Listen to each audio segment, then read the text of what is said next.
అడుగుచున్నా. నేను మాట్లాడితే కార్యాలు జరగనన్నా తండ్రి, మీరు మాట్లాడితే నాయన కార్యాలు జరుగుతాయి కనుక అయ్యా మీరే మాట్లాడి నిజం గల వాక్యమును ప్రభా ప్రతి హృదయంలో చొచ్చుకొని వెళ్ళడానికి నీ దివ్యమైన వాక్కు ద్వారా అనేక జీవితాలు నాయన మరల్చబడ్డానికి, మారు మనసు పొందడానికి కృప చూపించమని విన్న వాక్యం ఆ జీవితాలు అప్లై చేసుకోవడానికి నాయన నీ కృప నాయన వినగలిగే చెవులు ప్రభా, గ్రహించే హృదయాలు మా అందరికీ దయచేయమని ఘనమైన నీ స్తుతులు చెల్లించుకుంటూ యేసయ్య అత్యున్నతమైన నామములో ప్రార్థన వేడుకుంటున్నాం తండ్రి, ఆమేన్. ఈ యొక్క క్రిస్మస్ నెలలో ఎన్నో వాక్యాలు మనం వింటున్నాం కదండి. యూట్యూబ్లో అయితే చాలా కదా, ఇంకా మనం కొన్ని ఆరాధనలు కూడా అటెండ్ అయ్యి ఉంటాం కదా. చాలా రకాలైనటువంటి విషయాలు మనం నేర్చుకుని ఉండొచ్చు, విని ఉండొచ్చు. వినడం వేరు, నేర్చుకోవడం వేరు కదా.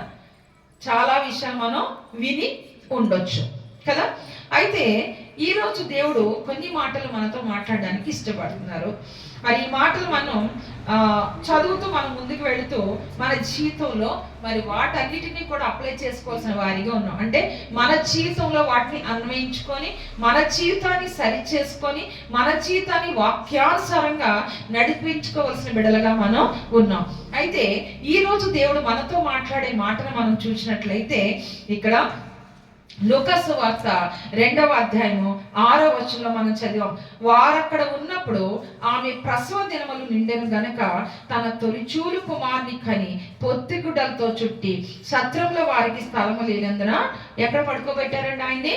పశువుల తొట్టెలో పరుండ పెట్టాను. ఎక్కడ స్థలం లేదంట వాళ్ళకి. ఇక్కడ ఎందుకో చూస్తుంటే ఒక మాట అన్నది అనిపిస్తుంది. జనరల్గా ఏ చర్చి కన్నా మీరు వెళ్ళండి, లేదంటే ఎక్కడికన్నానండి, ఈ ఏరియా మొత్తం నిండిపోద్ది. ఈ ఏరియాలో చాలా ప్లేసెస్ ఉంటాయి, గమనించారా? ఈరోజు చూడండి ఒకసారి కావాలంటే ఇదంతా నిండిపోయి బయటకు కూడా వెళ్ళిపోయారు. ఇక్కడ అంతా ఖాళీయే. ఏమంటారు?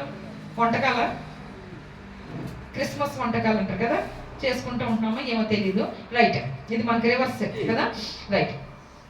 అయితే ఈ సమయంలో దేవుడు మనతో చెప్పినటువంటి ఈ వాక్యం ధ్యానించక ముందు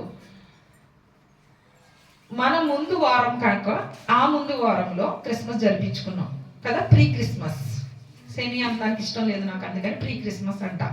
ముందుగా జరిపించుకున్న క్రిస్మస్ అన్నమాట. సేమియా అంటే చిన్న క్రిస్మస్ కదా, మనకు చిన్న క్రిస్మస్లు లేవు, అన్ని 10 క్రిస్మస్లే. అందుకని ప్రీ క్రిస్మస్. రైట్. ఏమి ధ్యానించామో ఎవరన్నా ఒకళ్ళు చెప్పండి. బేబీ గారు రెడీగా ఉన్నారు, చెప్పండి. క్రిస్మస్ సందేశం అంటేనే జ్ఞానులు గొలలండి. దానిలో ఏమి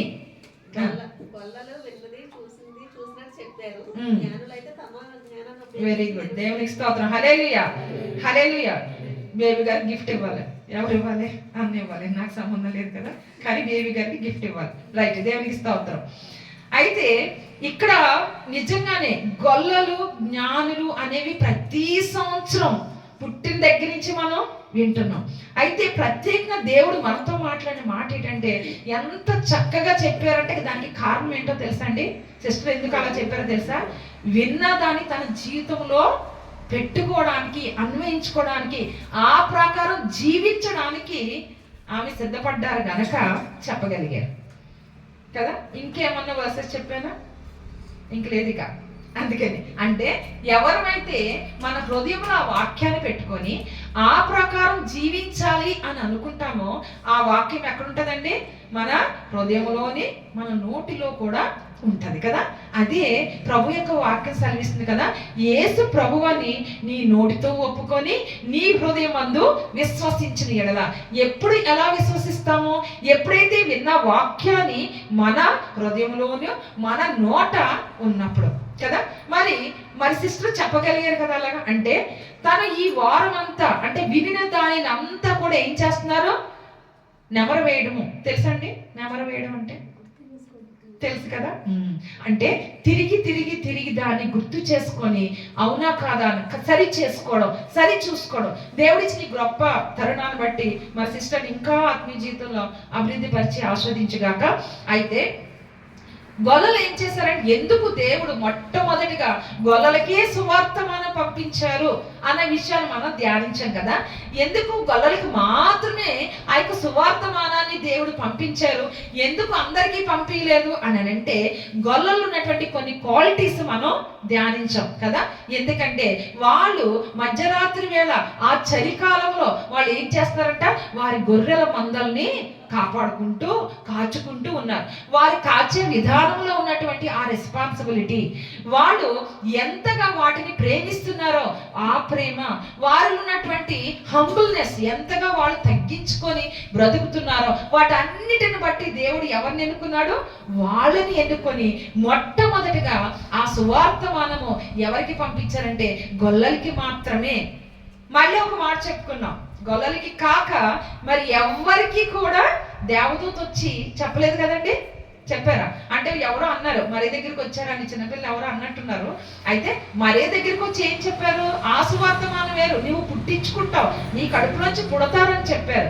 అయితే పుట్టాడు మీ కొరకు రక్షకుడు అన్న విషయాన్ని గొల్లలకి చెప్పడం జరిగింది కదా. జ్ఞానులకి వాళ్ళకు వాళ్ళే ఆ యొక్క తారను చూసుకొని, నక్షత్రం చూసుకొని, వాళ్ళకు వాళ్ళే గ్రంథాలు చదువుకొని వాళ్ళు బయలుదేరారు. అయితే చివరికి ఆ యొక్క నక్షత్రాన్ని అనుసరిస్తూ అనుసరిస్తూ అనుసరిస్తూ ఎప్పుడైతే ఈ యొక్క గ్రామానికి, రాజు ఉన్నటువంటి గ్రామానికి, ఆ బెత్లెహేము గ్రామానికి వచ్చేసారో, రాజు వాళ్ళ ఇంట్లోనే కదా అని రాజు ఇంటికి వెళ్ళిపోయారు. ఆ తర్వాత నక్షత్రం ఎక్కడికి వెళ్ళిందో వాళ్ళకి కూడా తెలియదు. అక్కడ ఏం చేశారు, చిన్నగా వాళ్ళ జ్ఞానాన్ని ఉపయోగించడంతో వాళ్ళు ఏం చేశారంటే రాజు చేతిలోకి వెళ్ళిపోయి అనేక మంది, లక్షల మంది చంటి బిడ్డలు చనిపోవడానికి కారణభూతులు అయిపోయారు. అయితే అది ప్రవచనం కనుక నెరవేరింది. ముందుగానే రామాలో అంగలార్పు వినబడుద్దని దేవుని వాక్యం ఉంది కదండి, ఆ ప్రకారం జరిగింది. అయితే ఈ విషయాలన్నీ మనం ఆల్రెడీ ధ్యానించి ఉన్నాం.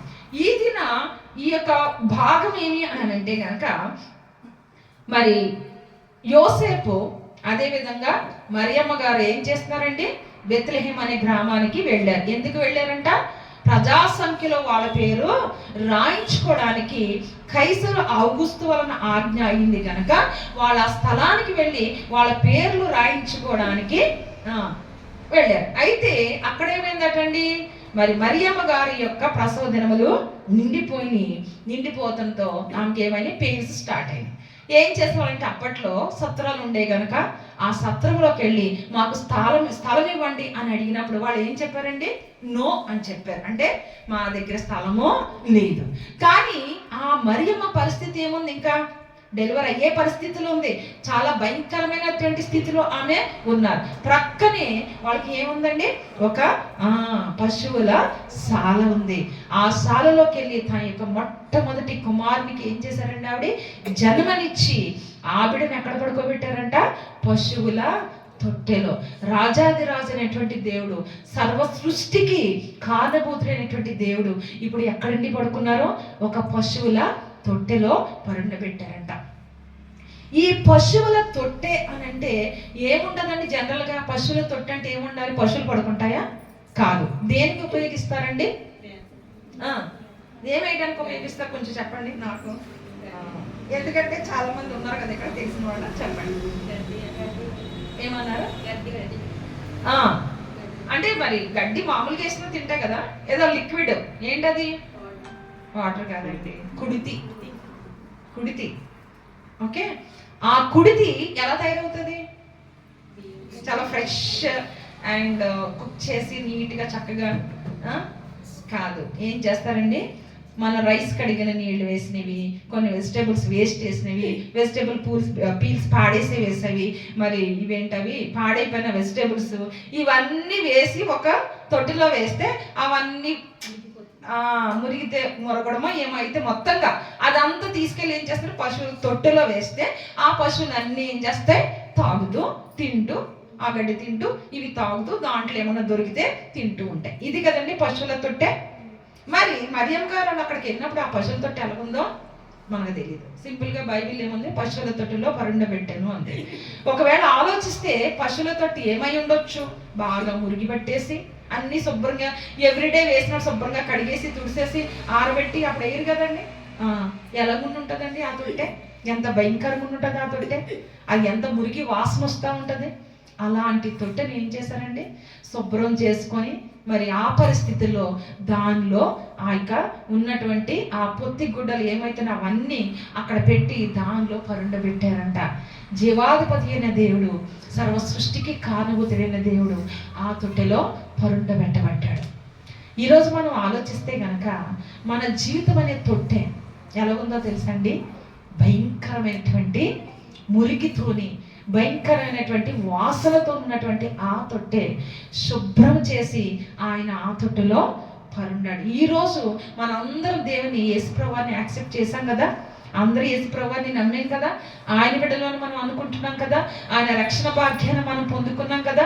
అయితే ఎలాంటి పరిస్థితులు ఉన్నటువంటి ఆ తొట్టెని దేవుడు ఏ విధంగా అయితే శుభ్రం చేశారో ఈరోజు మన జీవితాలు ఉన్నటువంటి మన తొట్టి లాంటి ఆ పశువుల తొట్టి లాంటి బ్రతుకుల్ని బాగు చేయడానికే యేసుప్రభువు వారు ఈరోజు మన దగ్గరికి, అంటే ఈరోజు ఇన్ ద సెన్స్ ఆయన ఈ లోకంలోకి పుట్టి ఈ యొక్క హృదయాల్లోకి నింపబడ్డారు కనుక దాన్ని పురస్కరించుకొని దాన్ని జ్ఞాపకం చేసుకుంటూ ఇది నాన్న దేవుని యొక్క మరి పుట్టుక దినం అంటూ చెప్తున్నాం. మనం చాలా విషయాలు ఉంటాయి. ఏమనంటే పుట్టుక దినం అంటే బైబిల్లో ఉందా, 25 అని, అదని ఇదని ఎన్నో రకాలైనటువంటి భయంకరమైన డిబేట్లు జరుగుతూ ఉన్నాయి. ఇవన్నీ మనకు అవసరం లేదు, మనకు అవసరమే లేదు. మనం దేవుల్లో ఉన్నాము, ఆయనలో విశ్వాసం ఉంచాము, ఆ ప్రకారమే మన జీవితాన్ని కొనసాగించుకుంటూ ముందుకి కొనసాగాలి. ఇంకా వాటి గురించి ఇంకా మాట్లాడేనంటే ఎన్నో విషయాలు మీరు చూసే ఉంటారు, వినే ఉంటారు. ఏమనంటే యేసుప్రభువు వారిని 8వ దిన సున్నతి చేశారు. ఆ సున్నతి చేసినప్పుడు అప్పుడు క్యాలెండర్ అనేది, న్యూ క్యాలెండర్ అనేది స్టార్ట్ అయింది. దాని నుంచి వెనక్కి లెక్కెట్టుకొని వస్తే కనుక 25, ఖచ్చితంగా ఆయన 25నే పుట్టారు ఆ క్యాలెండర్ ప్రకారం అన్నట్టుగా ఒక మాటలు అయితే ఉన్నాయి. ఏమన్నా కానివ్వండి, మనకైతే తెలుసు యేసుప్రభువు వారు పుట్టారు కదా. ఆయన ఏ దినాన్ని పుట్టారు అంటే మనకి తెలిసి మనము ప్రభువును స్తుతిస్తూ అనేక మందికి సువార్తను ప్రకటించడానికి 25 అనేటువంటి ఒక డేట్ మనం పెట్టుకొని ఆయన్ని స్తుతిస్తూ గణపరుస్తున్నాం. అయితే ఎందుకు ఇలా స్తుతిస్తూ గణపరుస్తూ ఉండాలి అంటే ప్రపంచం యావత్తు కూడా ఏం చేస్తారండి, ఇప్పుడు క్రిస్మస్ హాలిడే అని మాకు ఇస్తారు, మీకు ఇస్తారు, జాబ్ చేసే వాళ్ళందరికీ ఇస్తారు. ఏమని చెప్తారు క్రిస్మస్ హాలిడే అని అంటే ఇంటర్నేషనల్ హాలిడే అని ఉంటుంది. ఎప్పుడన్నా విన్నారా? కొన్ని పండుగలు జరుగుతుంటాయి, వాటికి ఆప్షనల్ హాలిడే అంటారు. కొన్ని ఉంటాయి, అవి ఏంటంటే తెలంగాణ స్టేట్లోనే ఇస్తారు, అలా కొన్ని స్టేట్స్లో ఇస్తాయి. కానీ ఈ క్రిస్మస్ అంటే అక్కడ ఖచ్చితంగా వచ్చినటువంటి జీవో కానీ లేదు అని అంటే ఏమైనా సర్క్యులర్ కానీ ఎక్కడి నుంచి వచ్చినా కూడా అది ఏమని ఉంటుందంటే ఇంటర్నేషనల్ హాలిడే అని. దేవునికి స్తోత్రం. అంటే ప్రపంచం యావత్తుకి తెలుసు క్రిస్మస్ అంటే ఏంటో, ప్రపంచం యావత్తు ఎరిగి ఉన్నారు క్రిస్మస్ అంటే ఏందో కదా. ఏంటా క్రిస్మస్ అంటే క్రీస్తు జన్మించిన రోజు అని. బాగుందండి, క్రీస్తు జన్మించిన రోజు. ఎక్కడ జన్మించారు? యోదా బెత్లెహేమ్ అనబడినటువంటి అక్కడేనా, అప్పుడు అక్కడ జన్మించారు కదండి. ఇప్పుడు ఎక్కడ జన్మించాలి? ప్రతి ఒక్క జీవితంలో జన్మించాలి. ఇప్పుడు క్రీస్తు నా జీవితంలో జన్మించారు అన్న వాళ్ళు చేతి పైకి ఎత్తండి చూద్దాం. ఇదేంటి కొన్ని ఎత్తట్లేదు ఎందుకు? చెప్తాను ఎందుకో, మీ డౌట్ ఏంటో నేను చెప్తాను. ఏంటనంటే అరే నేను ఇంకా బాప్టిజం తీసుకోలేదు, అదే కదా డౌట్ కాదా? క్రీస్తు జన్మించలేదా నీలో? ప్రణీత్ నిన్నే మరి చెయ్యట్లేదు, రైట్. క్రీస్తు జన్మించడం అంటే బాప్టిజం తీసుకొని ఉండడం ఒక్కటే కాదండి. ఇప్పుడు ఇంతకు ముందే ఒక స్టేట్మెంట్ బైబిల్లో, అది ఏంటది? యేసు ప్రభువని నీ నోటితో ఒప్పుకొని నీ హృదయమందు విశ్వసించిన ఎడల నీవు రక్షింపబడ్డావు. అంతే, అయిపోయింది. విశ్వసిస్తే రక్షింపబడ్డావు. ఇప్పుడు చెప్పండి, ఎంతమంది జీవితాల్లో యేసు ప్రభు పుట్టారు? నువ్వు ఒప్పించాలి, నేను ఖచ్చితంగా ఒప్పిస్తా. ప్రశాంత్ బ్రదర్ లిఫ్ట్ చేయలేదు ఈసారి. ఫస్ట్ ఫేజ్ అయిపోయిందనా? రైట్, చిన్న లిఫ్ట్ చేయలేదు, అయిపోయింది. Okay, right, very good. దేవునికి స్తోత్రం. హల్లెలూయా. ధర్మన్ బ్రదర్ రైస్ చేశారా? రైట్. అయితే క్రీస్తు మన యొక్క జీవితంలో ఆయన ఏం చేశారండి? జన్మించారు. అది జన్మించాలి. ఇంకా మన జీవితంలో జన్మించలేదు అని ఒకవేళ మనం అనుకుంటే గనక మనం ఏమైపోతాం తెలుసండి? భ్రష్టులం అయిపోతాం. భ్రష్టులైపోతాం, భ్రష్టత్వానికి అప్పగింపబడతాం. ఈ స్థలంలో ఉండి క్రీస్తు నాలో జన్మించలేదు అని అంటే గనక అది మంచి పద్ధతి కానే కాదు, మంచి విషయము కానే కాదు. రైట్, ఇక్కడ మనం ముందుకి కొనసాగుతూ వెళ్దామండి. ఇక్కడ యేసు ప్రభు వారిని ఏం చేశారండి, ఒక తొట్టెలో, ఏ తొట్టెలో, పశువుల తొట్టెలో పరుండబెట్టాను. ఈ పశువుల తొట్టి దేంతో నింపబడిపోయింది అనేది ఇందాక మనం మాట్లాడుకున్నాం. అయితే ఒకవేళ ఆ పశువుల తొట్టి మన జీవితం అయితే, మన హృదయం అయితే, మానవ హృదయం అయితే గనక దేవుడు ఏ విధంగా దాన్ని శుద్ధీకరించారండి, ఎలాంటి దానితో ఈ యొక్క మానవ హృదయం నింపబడిపోయిందండి అని అంటే గనక మార్కు సువార్త 7వ అధ్యాయం 21, 22 వచనాలు మనం చదువుదామండి. మార్కు సువార్త 7వ అధ్యాయము 21, 22 వచనం. లోపల నుండి అనగా మనుషుల హృదయములో నుండి దురాలోచనలను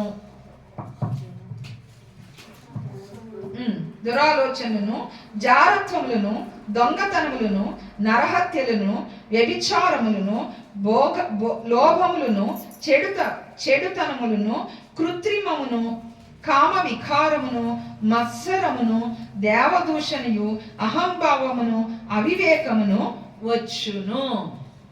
అంటే ఈ పశువుల తొట్టిలో ఏ విధంగా అయితే వ్యర్థమైనవి ఉన్నాయో మనుష్య జీవితములు అంట ఇప్పుడు లిస్ట్ అవుట్ చేసినవి అన్నీ కూడా ఉండేవంట కదండి. ఎలాంటి భయంకరమైనవి అంటే ఇక్కడ ఈ ఒక్కొక్కటి చదువుతుంటే ఈ లోపల హృదయంలో దురాలోచనలు, జారత్వం ఉందంట. జారత్వం అంటే ఏంటంటే దేవునికి అతి అయిష్టమైనది. దీని ద్వారా క్షమాపణే లేదని వస్తున్నారు దేవుడైతే, దేవుని బైబిల్ గ్రంథంలోనే. అంటే ఇవి రకరకాలైనటువంటి మీనింగ్స్ చెప్తుంటారు. ఏదైనప్పటికీ కూడా జారత్వము అని అంటే గనక మన యొక్క పరిశుద్ధమైనటువంటి ఈ శరీరము వేరే అన్య శరీరంతో కానీ అదర్ వాటితో కానీ మనం మిక్స్ అవ్వడానికి వీలు లేదనమాట. మీకు అర్థమై ఉంటారు నేను చెప్పినటువంటి విషయాలు. వ్యభిచారము అని అంటే మనకి బాగా తెలుసు. ఏంటంటే మన చూపుతో వ్యభిచారం కావచ్చు, నడవడికతో ఎన్నో రకాలు. అన్నిటికంటే ఇంకా ఏంటంటే విగ్రహారాధనని కూడా వ్యభిచారంతో దేవుడు పోల్చడం అనేది జరిగింది. వివాహం కాకుండా చేసే తప్పుడు పనులు ఇవన్నీ కూడా దేవుని దృష్టిలో ఏ రకంగా వస్తాయండి, జారత్వము, వ్యభిచారం అని దేవుని యొక్క వాక్యం ఇక్కడ సెలవిస్తా ఉంది. ఇంకంతే కాకుండా మరి నరహత్యలు, దొంగతనం మనకి తెలిసిన విషయమే. మన నరహత్య అంటే ఏమంటాం, వేరే వాళ్ళని చంపడం, అంతే కదండి. కాదంట, మన సహోదరుని, మన సొంత వాళ్ళని హింసించడం కూడా నరహత్యతో సమానమంట. వేరే హృదయాన్ని గాయపరిచి నలగొట్టడం కూడా నరహత్యతో సమానమని దేవుని యొక్క వాక్యము సెలవిస్తా ఉంది.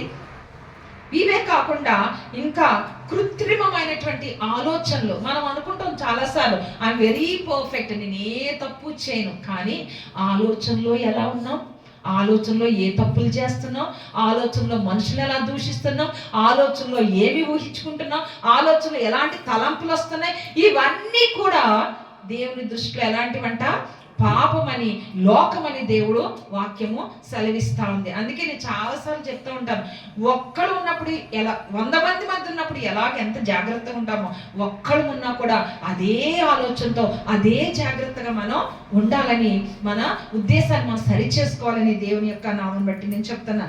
అంతేకాకుండా కామ వికారము, మత్సరము. ఇక్కడ కామ వికారం అంటే మరి ఎవరి బిడ్డలు మెయిన్గా అలాంటి వాళ్ళు ఎవరు లేరు దేవుని దగ్గర, మన దగ్గర. కానీ రకరకాల విషయాలు ఎంతో అవైలబుల్గా ఉన్నాయి ఈ లోకంలో. చూడడానికి యూట్యూబ్లు ఉన్నాయి, ఎన్నో రకాలైనటువంటి వ్యర్థమైనవి. ఇవన్నీ కూడా మనకు ఉండడానికి వీల్లేదు యాజ్ ఎ క్రిస్టియన్ అని దేవుని యొక్క వాక్యం సెలవిస్తా ఉంది. మత్సరం అంటే కింద ఫుట్ నోట్లు ఏముంది తెలుసా, చెడ్డ కళ్ళు. అలాగనే దిష్టి తీసుకోద్దండి.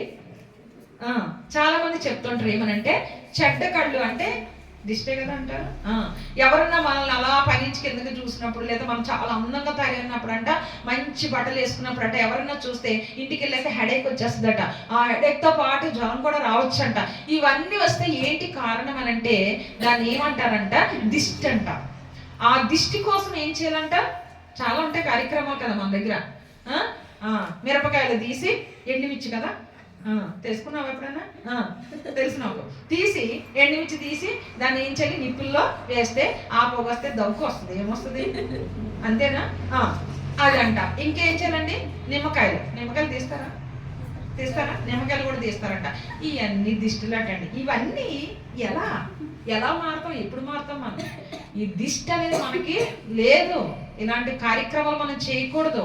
కాకపోతే ఏం చేయాలి తెలుసా? నీకు ఆలోచన ఉంటే, అరే బిడ్డపై చెడ్డ కళ్ళు, మత్సరపు కళ్ళు పడ్డాయని ఒక ఆలోచన మీకుంటే ఏం చేయాలండి? నూనె తీసుకొని ప్రార్థన చేసి బిడ్డల మీద వేస్తే అయిపోయింది. అంతేగాని ఈ దిష్టులు, బొట్టులు ఇవన్నీ మనకి వద్దండి. అవి లేవు. కానీ మత్సరపు కళ్ళు ఉన్నాయి. అంటే అర్థం ఏంటో తెలుసా? కింద చెడ్డ కళ్ళు ఉంటాయి. ఎప్పటికీ ఉంటాయి చెడ్డ కళ్ళు కదా. అందరి మంచి కళ్ళే కాదు, చెడ్డ కళ్ళు ఖచ్చితంగా ఉంటాయి. ప్రశాంతికి బాగా తెలుసు చెడ్డ కళ్ళు ఎలా ఉంటాయో కదా. తెలుసు, రైట్.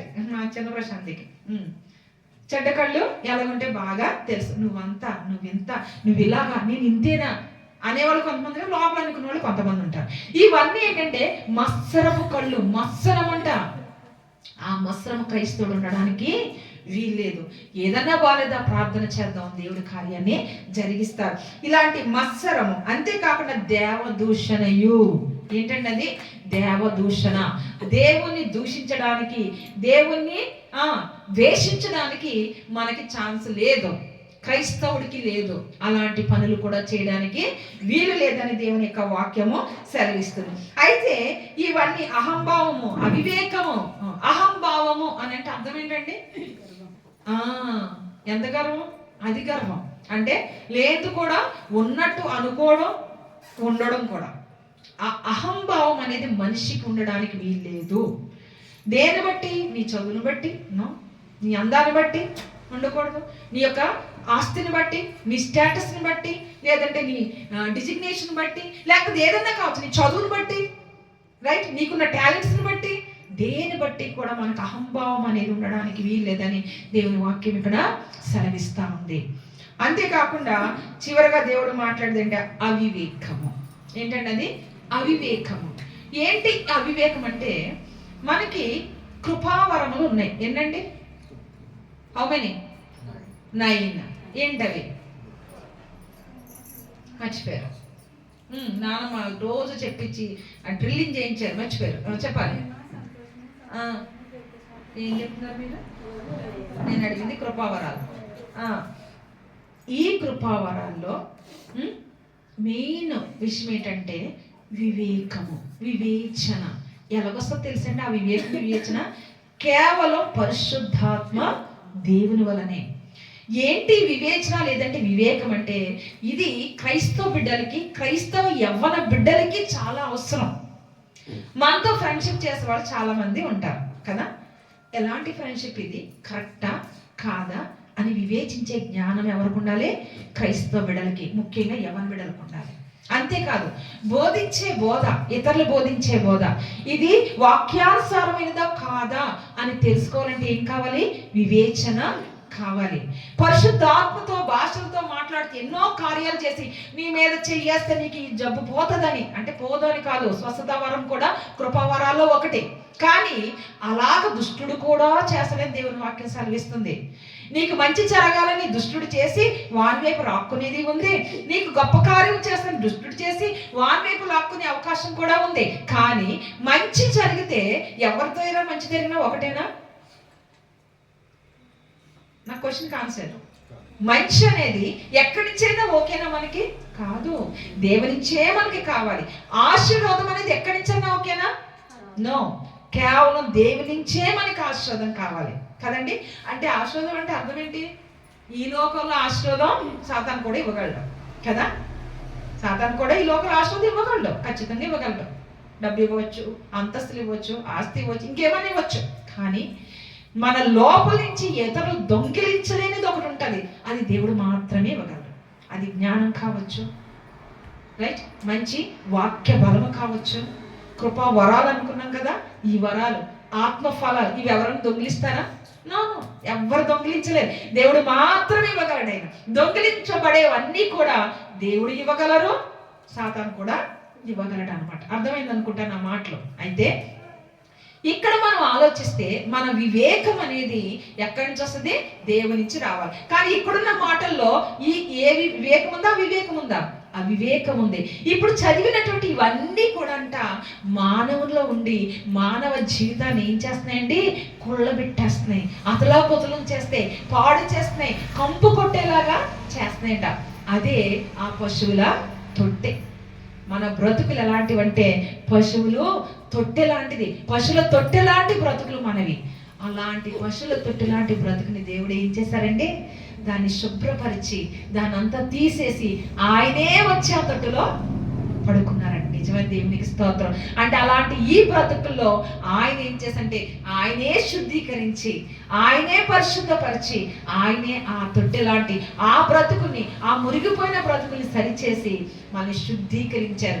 ఏమైందండి? ఇప్పుడు గొల్లలు వచ్చారు కదా, తెలిసిన వాళ్ళందరూ వచ్చారు. వీళ్ళందరూ స్తుతించి దేవదూతలు వచ్చి నిలబడి గాన ప్రతిగానాలు చేస్తున్నాయంట. ఎక్కడండి? ఆ తొట్టి చుట్టే కదా.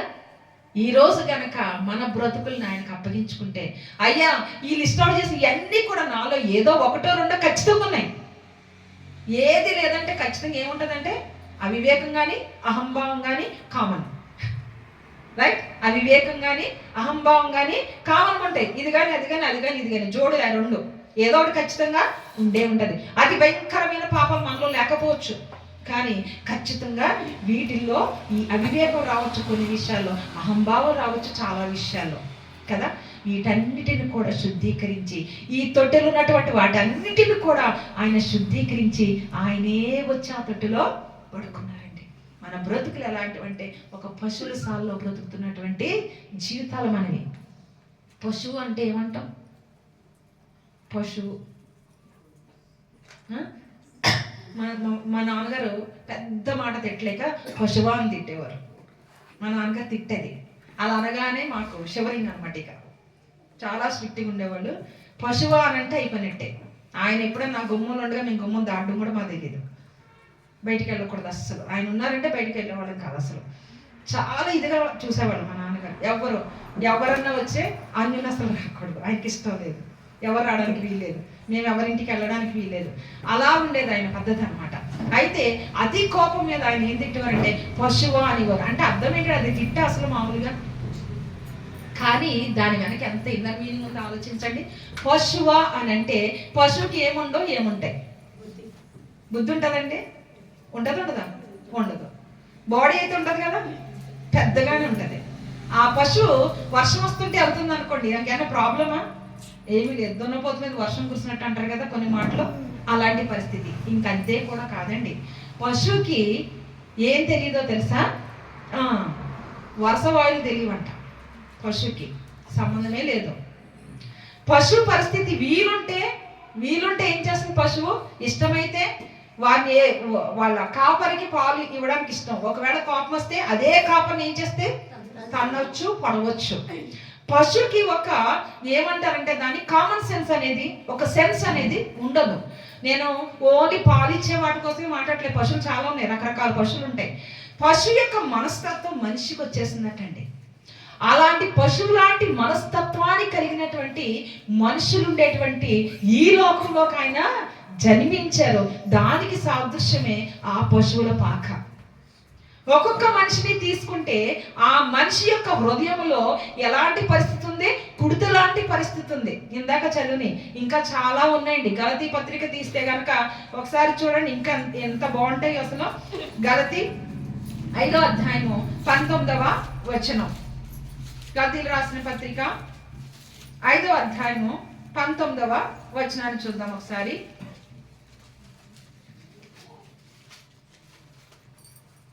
తీసారండి ఎవరన్నా? శరీర కార్యములు స్పష్టమై ఉన్నవి.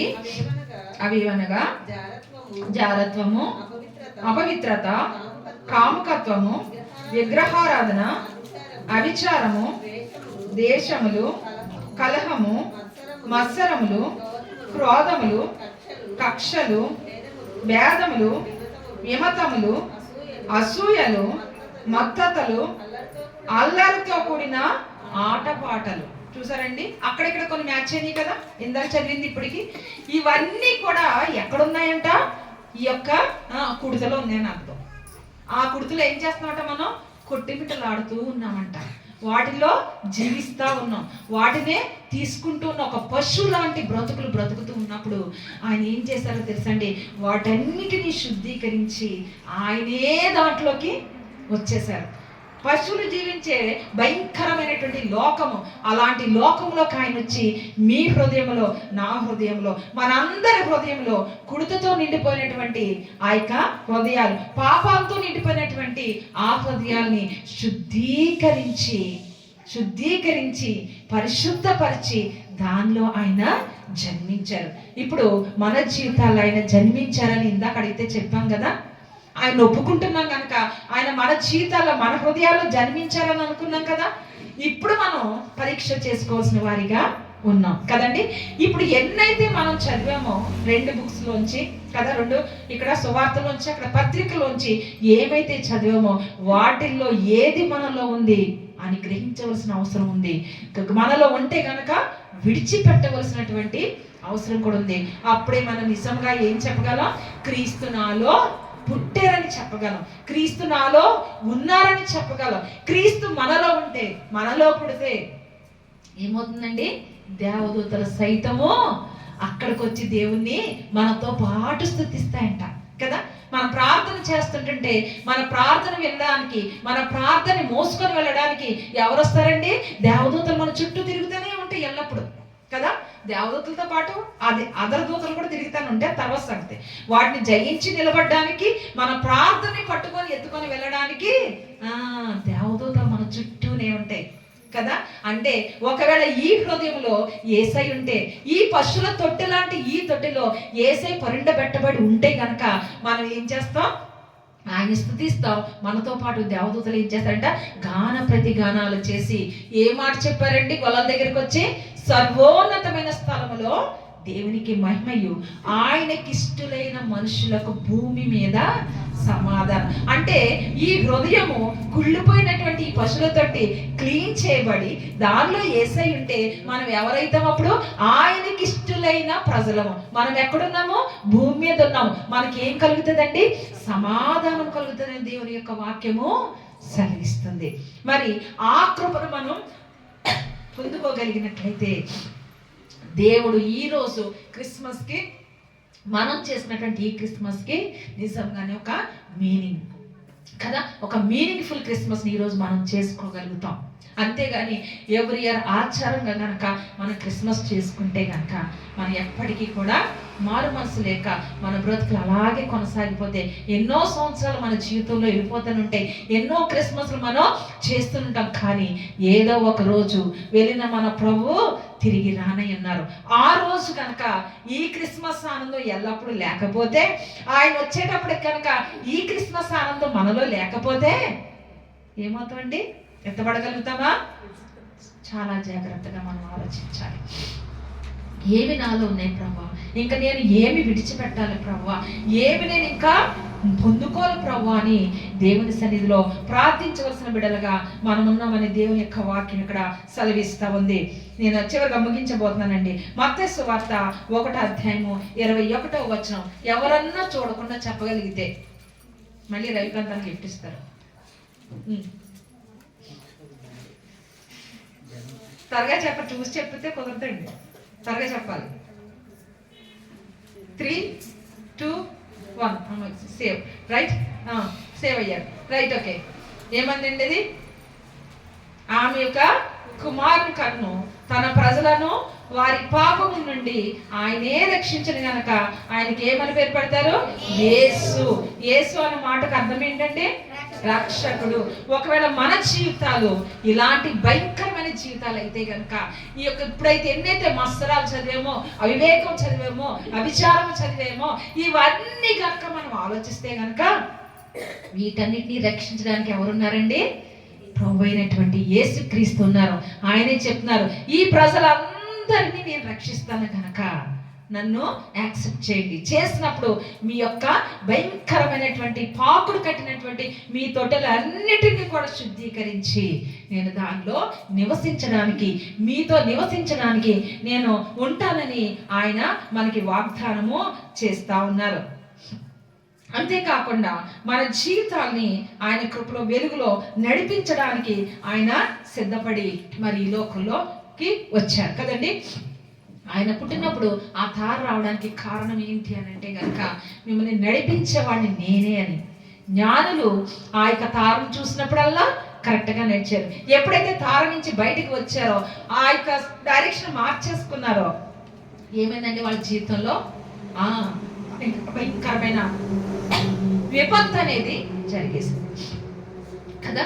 కానీ మన జీవితాల్లో కనుక ఆయన నిరంతరం కూడా ఆ వెలుగునే చూస్తూ ఆయన వైపే మనం నడిచినట్లయితే మనని నిత్యము వెలుగులో నడిపించగల దేవుడు ఆయనే ఉన్నారని దేవుని యొక్క వాక్యం సెలవిస్తుంది. చివరిగా ఫిలిప్పీలకు రాసిన పత్రిక 2వ అధ్యాయము నేను ముగిస్తున్నానండి. 2వ అధ్యాయం ఫిలిప్పీలకు రాసిన పత్రిక 2వ అధ్యాయము 6, 7, 8 వచనాలు చదువుదాం. 2వ అధ్యాయము 6, 7, 8, 9 వర్సెస్. ఆయన దేవుని స్వరూపము కలిగిన వాడై ఉండి దేవునితో సమానముగా ఉండుట విడిచిపెట్టకూడదని ఎంచుకొనలేదు కానీ మనుషుల పోలికగా పుట్టి దాసిని స్వరూపమును ధరించుకొని తను తానే రిక్తునుగా చేసుకొనెను. మరియు ఆయన ఆకారమందు మనుషులుగా కనబడి మరణం పొందినంతగా అనగా శిలువ మరణం పొందినంతగా విధేయత చూపిన వాడే తను తాను తగ్గించుకొనెను. దేవునికి స్తోత్రం. హల్లెలూయా, హల్లెలూయా. ఇక్కడ ఈ మాటను మనం చూసినట్లయితే చూసారు కదండి, పరమ తండ్రి సృష్టికర్తయు సర్వోన్నతుడైన దేవుడు తన్ను తాను తగ్గించుకొని తను తాను రిక్తునిగా చేసుకొని ఆయన దేవుని స్వరూపము కలిగిన వాడై ఉండి దేవునితో సమానముగా ఉండుట కదండి, దేవునితో సమానముగా ఉండుట విడిచిపెట్టకూడని భాగ్యమని ఎంచక కదండి. నిజంగా అందుకే అన్న ఇందాక నాకు అందుకే బాధ వచ్చింది ఏంటంటే సర్వ సృష్టికర్త అయిన సమస్తను సృష్టించిన దేవుడు సర్వాధికారి ఆయనకున్న పొజిషన్ అంతా విడిచిపెట్టి ఎక్కడికి వచ్చారండి? ఈ భూమి మీదకి వచ్చి ఎక్కడ పడుకున్నారండి? పశువుల సాలలో పశువుల తొట్టెలో పరుండబెట్టబడ్డాడు. ఎవరి రూపంలో వచ్చారండి? మానవ రూపంలో ఆయన ఈ లోకానికి వచ్చారు. ఎందుకో తెలుసా? మనల్ని రక్షించడానికి, మన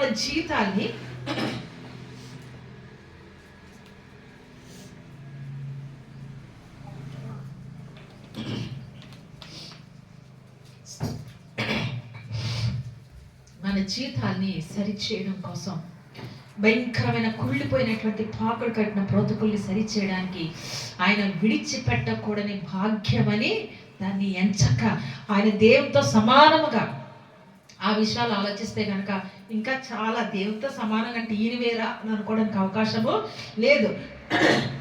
ఆయనలో ఉన్నటువంటి కొంత భాగాన్ని ఆయన ఏ విధంగా పంపించారంటే పరమ తండ్రి యేసుప్రభువు వారి రూపంలో నరావతారిగా ఆయన ఈ లోకంలో జన్మించడానికి ఆయన ఇక్కడికి పంపించడం అనేది జరిగింది. అందుకే ఆ సమానత్వము అంటే ఆయనే ఆ సమానత్వం అంటే ఆయనదే సర్వము. ఆ యొక్క పరిస్థితిని విడిచిపెట్టకూడదు.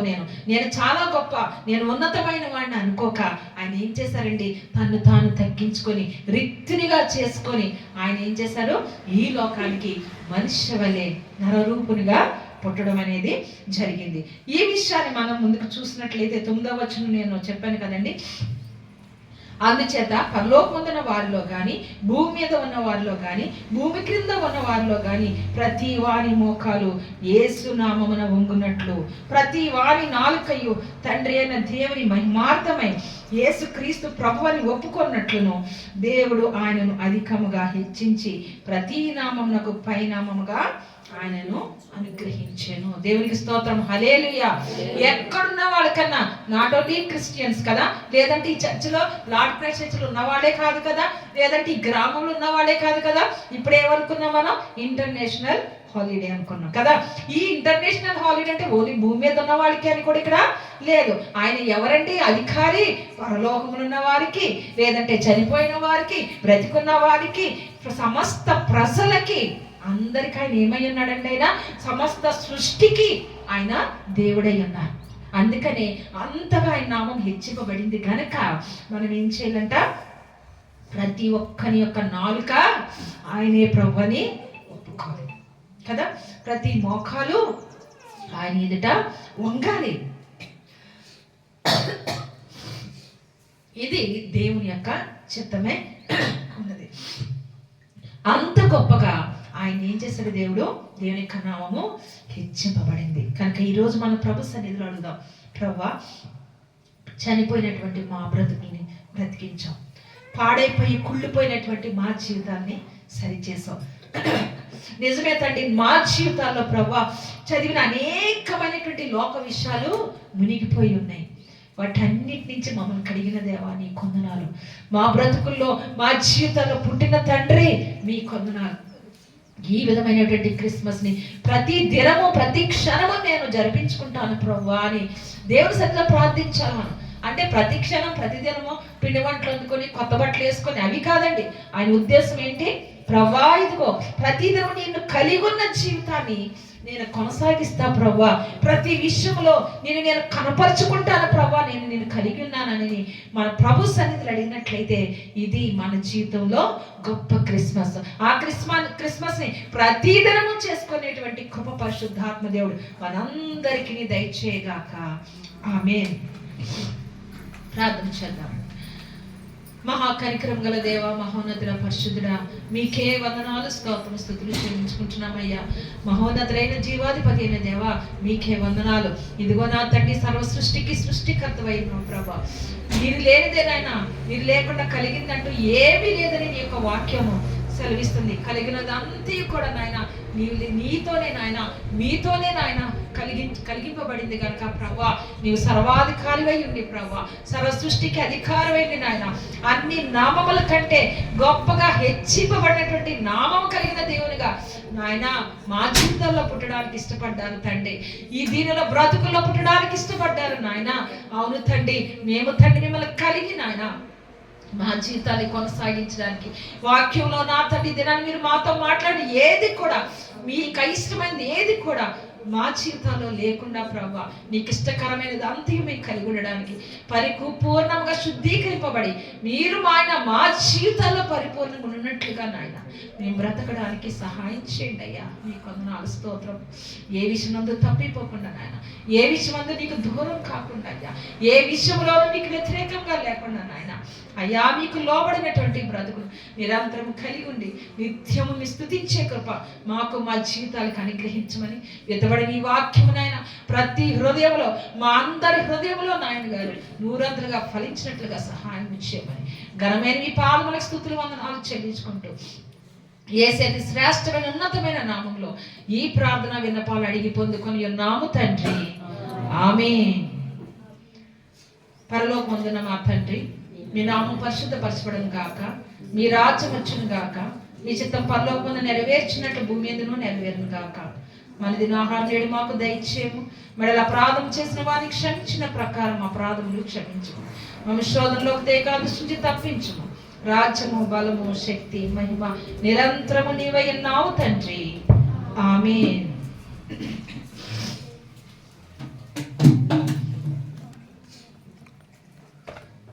పంపుము దేవా